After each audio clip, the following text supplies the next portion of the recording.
आत्मनिर्भर भारत के संकल्प की जीत हुई है। आज वंचितों को वरीयता के विचार की जीत हुई है। हेलो फ्रेंड्स, नमस्कार।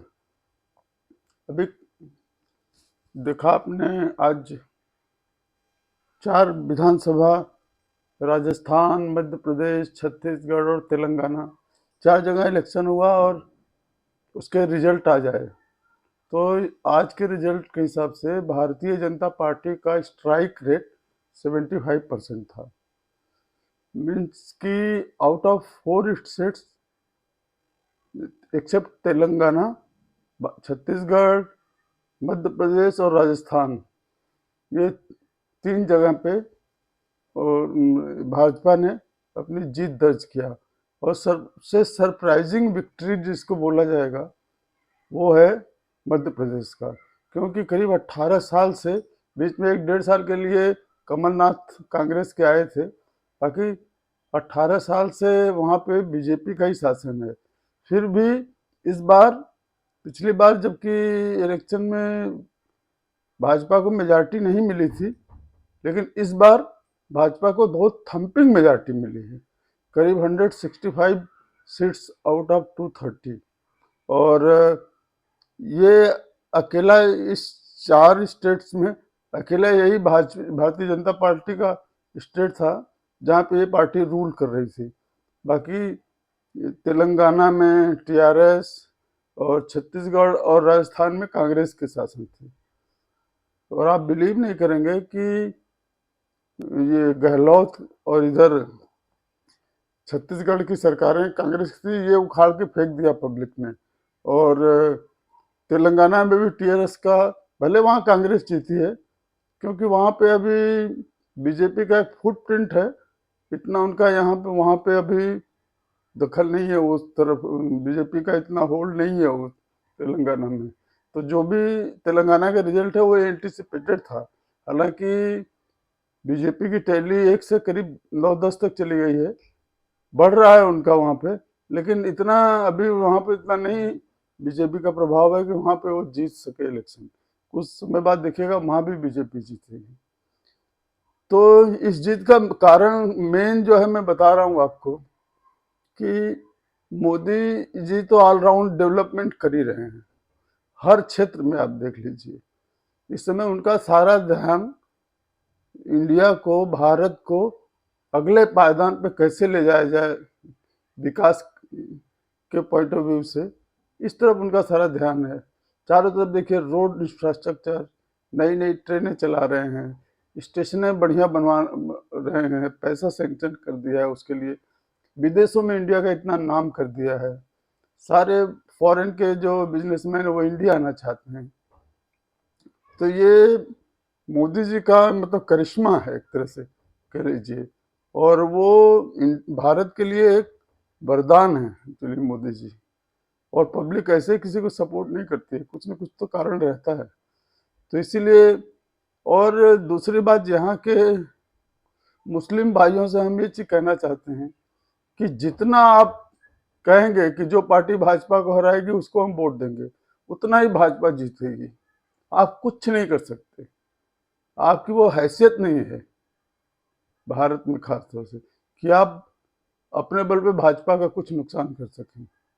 तो एक अच्छी बुद्धि के साथ आप ये सब बकबक करना आप लोग बंद किया करिए।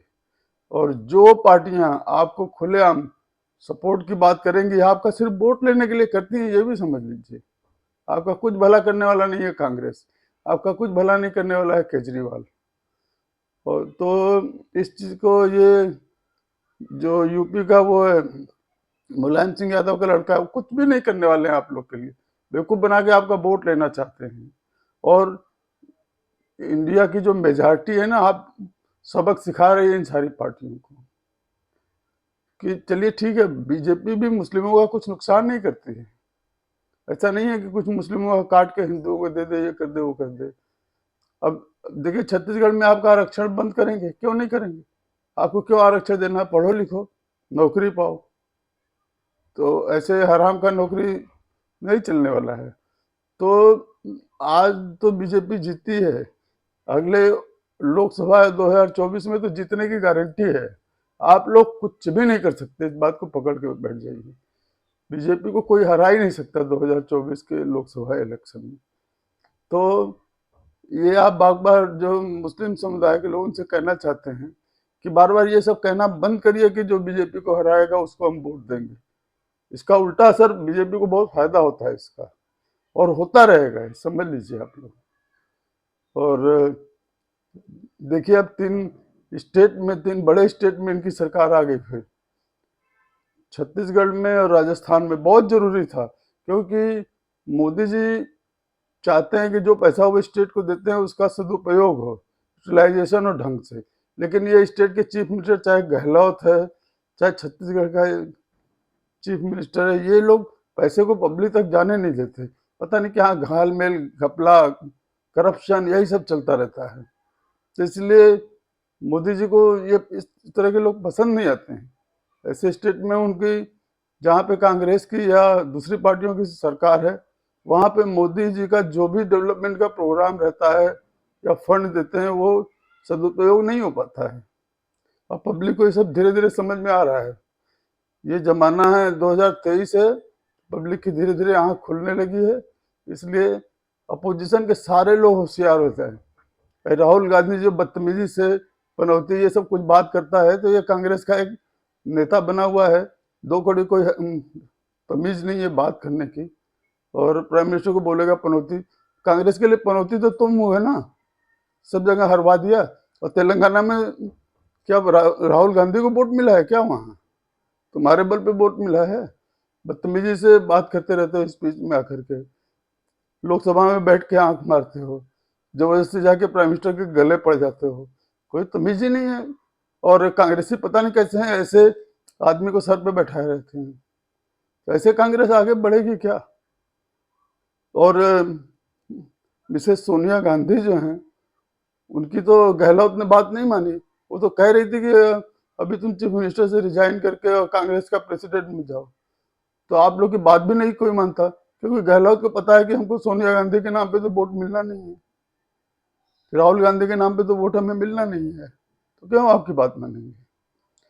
तो वो कहते, और अब सबको मैं बोल रहा हूँ, राहुल गांधी, सोनिया गांधी, सबको, आप लोग इंडिया के मेजॉरिटी लोगों का माइंडसेट समझ ही नहीं पाए हो, और न कभी समझ पाओगे, क्योंकि आप लोग सोने चांदी का चम्मच मुंह में लेके पैदा हुआ है राहुल गांधी। तो फ्रेंड्स यही है, ये भारतीय जनता पार्टी की जीत के लिए से हम भी बहुत खुश हैं। और जैसे भी करें ठीक है, सब लोग को पैसा इतना नहीं बांट सकते सरकार फ्री में, जैसे ये सब बात करते हैं। ये केजरीवाल भी इसी तरह बात करता है, तो नहीं सबको बांट सकते, लेकिन ठीक भी, वो देश के डेवलपमेंट के लिए काम कर रहे हैं। जहाँ तक करप्शन की बात है, बड़े स्केल पर जो करप्शन होता है, जैसे कि आम आदमी पार्टी वाले शराब घोटाला सब किए हैं, वहाँ तो गवर्नमेंट एक्ट कर रही है। लेकिन अभी छोटा मोटा करप्शन, कहीं ट्रेन में करप्शन हो रहा है, कहीं इधर उधर करप्शन हो रहा है, कोई चीज आप सर्टिफिकेट लेने के लिए घूस दे रहे हो किसी को, और कोई ले रहा है, अब इसमें मोदी तो आगे नहीं ना पकड़ लेंगे उसको।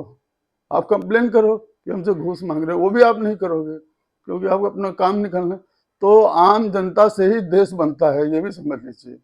आप जाइए विदेश में, सिंगापुर वगैरह में देखिए, सारे यहाँ के लोग जाते हैं कितने कल्चर्ड हो जाते हैं। कोई भी एक वेस्ट पेपर जो है सड़क पे नहीं फेंक सकते, डस्टबिन में ही उनको डालना रहता है। लेकिन यहाँ पे पता नहीं क्या हिसाब किताब है।